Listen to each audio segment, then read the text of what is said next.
धरती पर मौजूद 5 ऐसी प्रजातियां जिन्हें देखकर वैज्ञानिक तक हैरान रह जाते हैं। समुद्र की गहराइयों और घने जंगलों में ऐसी स्पीशीज छुपी हैं जिनके बारे में इंसान अभी बहुत कम जानता है। जैसे एक्सोलोटल, एक ऐसा जीव जो कभी बड़ा नहीं होता, हमेशा बच्चा ही रहता है और अपने शरीर के अंग दोबारा उगा सकता है।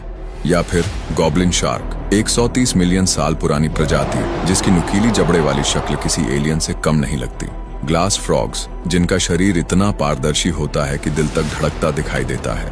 और अंटार्कटिका की गहराइयों में पाए जाते हैं आइस फिश, जिनके खून में ही बर्फ जैसा प्रोटीन होता है जो उन्हें जमा देने वाली ठंड में जिंदा रखता है। वहीं अमेज़न के जंगलों में दिखता है AI लीमर, जिसकी लंबी पतली उंगलियां लोगों को डराती हैं और स्थानीय लोग इसे अपशकुनी आत्मा मानते हैं।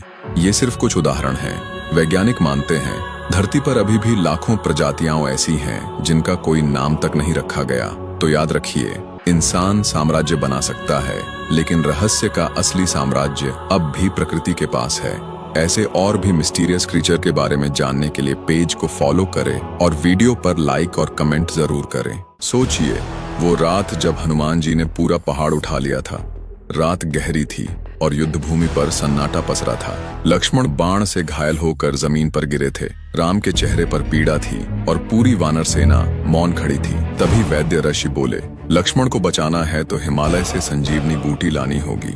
हनुमान ने राम की ओर देखा और प्रण लिया, प्रभु, मैं तब तक लौटूंगा नहीं जब तक लक्ष्मण की जान न बचा लूं।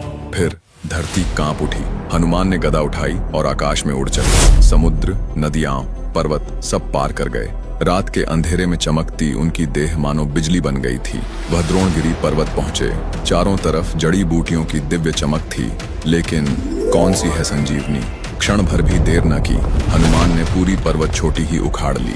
चंद्रमा की रोशनी में उड़ते हनुमान, हाथ में पहाड़, आकाश में उनका विशाल आकार मानो धरती से आसमान तक एक सेतु बन गया हो। जब वे लौटे, लक्ष्मण की सांसें फिर से चलने लगी। राम की आंखों में आंसू थे और उसी दिन से हनुमान कहलाए संकट मोचन। इतिहास के पन्नों में वो रात आज भी दर्ज है जब एक शेर ने साम्राज्यों को चुनौती दी थी। हजारों की दुश्मन फौज मैदान में खड़ी थी, लेकिन पहाड़ियों से उठी घोड़ों की तापें बता रही थी मराठा सिंह आने वाला है। और तभी कोहरे को चीरते हुए प्रकट हुए छत्रपति शिवाजी महाराज। चेहरे पर बिजली सी चमक, आंखों में आग और हाथों में तलवार जो आकाश से भी ऊंची लग रही थी। पूरा मैदान गूंज उठा, हर हर महादेव। शिवाजी गरजे, स्वराज्य हमारा जन्मसिद्ध अधिकार है और इसे छीनने की ताकत किसी में नहीं। और बस अगले ही पल मराठा सेना तूफान बनकर दुश्मनों पर टूट पड़ी। शिवाजी महाराज सिर्फ एक राजा नहीं, बल्कि स्वराज्य का शपथ थे। क्या आपने सोचा है, भगवान कृष्ण का वो अस्त्र जिसे कोई रोक नहीं सकता था, सुदर्शन चक्र, आखिर आया कहां से? कथा कहती है जब असुरों का आतंक बढ़ा, तब विष्णु ने तपस्या करके शिवजी को प्रसन्न किया। महादेव ने उन्हें दिया एक दिव्य चक्र जो समय और धर्म दोनों पर नियंत्रण रखता है। यही चक्र बाद में श्री कृष्ण के हाथ में आया। मथुरा से लेकर कुरुक्षेत्र तक जब भी अधर्म बढ़ा, कृष्ण ने अपने सुदर्शन से न्याय दिलाया। महाभारत में जब भीम ने दुशासन को हराया और दुर्योधन का अंत तय हुआ, तब भी सुदर्शन आकाश में घूम रहा था, जैसे स्वयं समय गवाही दे रहा हो। कहा जाता है सुदर्शन कोई साधारण अस्त्र नहीं, बल्कि स्वयं काल का रूप है जो एक पल में सृष्टि की दिशा बदल सकता है।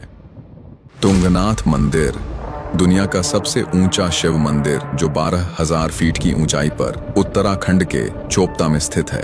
कथा है कि महाभारत के युद्ध के बाद पांडव अपने पापों का प्रायश्चित करने भगवान शिव को ढूंढ रहे थे, लेकिन शिव उनसे नाराज होकर बैल का रूप लेकर हिमालय की ओर चले गए। कहा जाता है इसी जगह भगवान शिव का पावन हाथ धरती पर प्रकट हुआ था, इसीलिए इसे पंच केदार में पहला स्थान माना जाता है। हजारों सालों से बर्फ और आंधियों के बीच खड़ा यह मंदिर आज भी उसी ऊर्जा से भरा है। कहा जाता है जो भी सच्चे मन से यहाँ हर हर महादेव कहता है, उसकी आवाज खुद पर्वतों में गूंज उठती है। तुंगनाथ सिर्फ एक मंदिर नहीं, बल्कि साक्षात शिव की शक्ति का जीवित प्रमाण है। वीडियो पसंद आया हो तो पेज को लाइक और फॉलो जरूर करें। श्रीलंका, ये कहानी उस रात की है जब आग लगी थी सिर्फ पूंछ में, लेकिन जल उठी थी पूरी लंका। ये शक्ति सिर्फ महावीर हनुमान में थी। जब माता सीता को खोजते खोजते हनुमान जी लंका पहुंचे तो उन्होंने रावण के दरबार में जाकर राम का संदेश सुनाया, लेकिन अहंकारी रावण ने उनका अपमान किया और सजा सुनाई। पूंछ में आग लगा दो। सैनिकों ने हनुमान जी की पूंछ में कपड़े बांधकर आग लगा दी, लेकिन जिसे वो अपमान समझ रहे थे वो आगे चलकर लंका के विनाश की वजह बना। आग लगते ही हनुमान जी ने अपना विशाल रूप धारण कर लिया। वे छत से छत, गली से गली कूदे और पलक झपकते ही पूरी सोने की नगरी लपटों में घिर गई। सिर्फ एक जगह बची रही, अशोक वाटिका, जहां माता सीता थी, क्योंकि हनुमान जानते थे उनका उद्देश्य सिर्फ रावण को चेतावनी देना है, न कि माता को कष्ट पहुंचाना। आज भी कहा जाता है उस रात का धधकता आकाश लंका के अंत की शुरुआत थी। जब रामदूत ने अग्नि धारण की तो लंका ने सीखा, अधर्म चाहे कितना भी सुनहरा हो, अंत उसका राख ही है। वीडियो पसंद आया हो तो चैनल को लाइक, कमेंट और फॉलो जरूर करिए।